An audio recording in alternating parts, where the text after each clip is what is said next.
Good morning, ಶುಭೋದಯ. ಎಲ್ಲರೂ ಹೇಗಿದ್ದೀರಾ? ಎಲ್ಲರೂ ಆರಾಮಾಗಿದ್ದೀರಾ ಅಂತ ಭಾವಿಸ್ತೀನಿ. ಇವತ್ತು ನಾನು ಮಟನ್ ಕರಿ ಎಷ್ಟು ಈಸಿಯಾಗಿ ನಾವು ಹೋಟೆಲ್ಗಿಂತ ಮನೆಯಲ್ಲೇ ಎಷ್ಟು ರುಚಿಕರವಾಗಿ ಮಾಡ್ಕೋಬೋದು ಅಂತ ಇವತ್ತು ನಾನು ಹೇಳ್ಕೊಡ್ತೀನಿ. ಇಲ್ಲಿ ನೋಡಿ ಎಷ್ಟು ಚೆನ್ನಾಗಿ ಮೇಲುಗಡೆ ಎಣ್ಣೆ ನಿಂತಿದೆ, ಮಸಾಲೆ ಎಲ್ಲ ಕೂತಿದೆ ಅಂತ ಹೇಳಿ. ಮೊದಲಿಗೆ ನಾನು ಒಂದು ಪಾತ್ರೆ ತೊಗೊಂಡು ಅದ್ರಾಗ ಎಣ್ಣೆ ಹಾಕಿದ್ದೀನಿ. ನಾನು ಸ್ವಲ್ಪ ಎಣ್ಣೆ ಕಡಿಮೆನೇ ಯೂಸ್ ಮಾಡೋದು. ಸೊ ಅದಕ್ಕೆ ಎಷ್ಟು ಬೇಕೋ ನಾನು ಅಷ್ಟು ಎಣ್ಣೆ ಹಾಕಿದ್ದೀನಿ. ಇವಾಗ ಮಟನ್ನ 2-3 ಸಲ ಕ್ಲೀನಾಗಿ ತೊಳ್ಕೊಂಡು ನಾನು ಎಣ್ಣೆ ಒಳಗಡೆ ಹಾಕ್ತಾಯಿದ್ದೀನಿ. ಇವಾಗ ನನಗೆ ಅದಕ್ಕೆ ಎಷ್ಟು ಖಾರದ ಪುಡಿ ಬೇಕೋ ಅಷ್ಟು ಖಾರದ ಪುಡಿ ಸೇರಿಸ್ತಾ ಇದ್ದೀನಿ. ಇವಾಗ ಸ್ವಲ್ಪ ಅರಶಿನ ಪುಡಿ ಹಾಕ್ತಾಯಿದ್ದೀನಿ. ರುಚಿಗೆ ತಕ್ಕಷ್ಟು ಎಷ್ಟು ಉಪ್ಪು ಬೇಕೋ ಅಷ್ಟು ಉಪ್ಪನ್ನು ಹಾಕ್ತಾಯಿದ್ದೀನಿ. ಇವಾಗ ಕ್ಲೀನಾಗಿ ಕಲಿಸ್ಕೋಬೇಕು. ನೀರು ಹಾಕಬಾರ್ದು. ಈ ಥರ ಎಣ್ಣೆಯಲ್ಲೇ ಚೆನ್ನಾಗಿ ನಾವು ಫ್ರೈ ಮಾಡ್ಕೋಬೇಕು.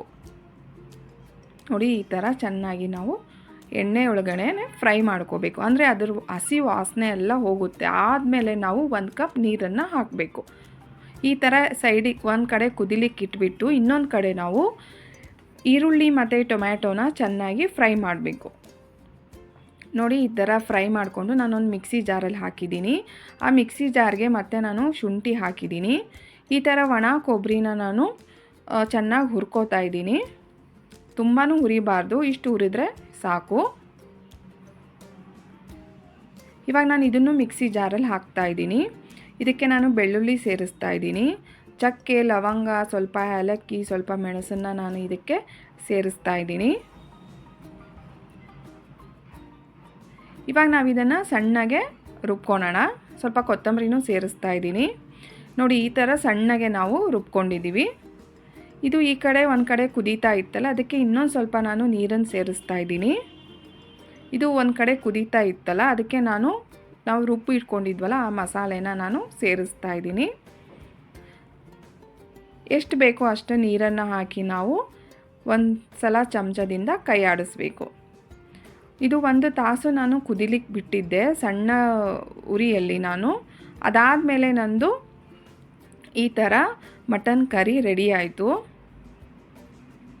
ಇದನ್ನು ತುಂಬ ನಾವು ಓಪನ್ ಪಾತ್ರೆಯಲ್ಲಿ ನಾವು ಈ ಥರ ಏನಾದರೂ ಮಾಡಿದರೆ ತುಂಬ ಹೊತ್ತು ಕುದಿಲಿಕ್ಕೆ ಬಿಡಬೇಕು. ಮಸಾಲೆಗೂ ಮೊದಲು ನಾವು ಒಂದು 40-50 ನಿಮಿಷ ಕುದಿಲಿಕ್ಕೆ ಬಿಡಬೇಕು. ಅದಾದಮೇಲೆ ಮಸಾಲೆ ಹಾಕಿದ ಮೇಲೆ ಒಂದು 15-20 ನಿಮಿಷಗಳ ಕಾಲ ನಾವು ಸಣ್ಣ ಉರಿಯಲ್ಲಿ ಹೀಗೆ ಬಿಟ್ಟಿರಬೇಕು. ಈಗ ಬಿಸಿ ಬಿಸಿಯಾದ ಮಟನ್ ಕರಿ ನಿಮಗೆ ತಿನ್ನಲಿಕ್ಕೆ ರೆಡಿ ಆಯಿತು. ನೋಡಿದ್ರಲ್ಲ ಎಷ್ಟು ಈಸಿ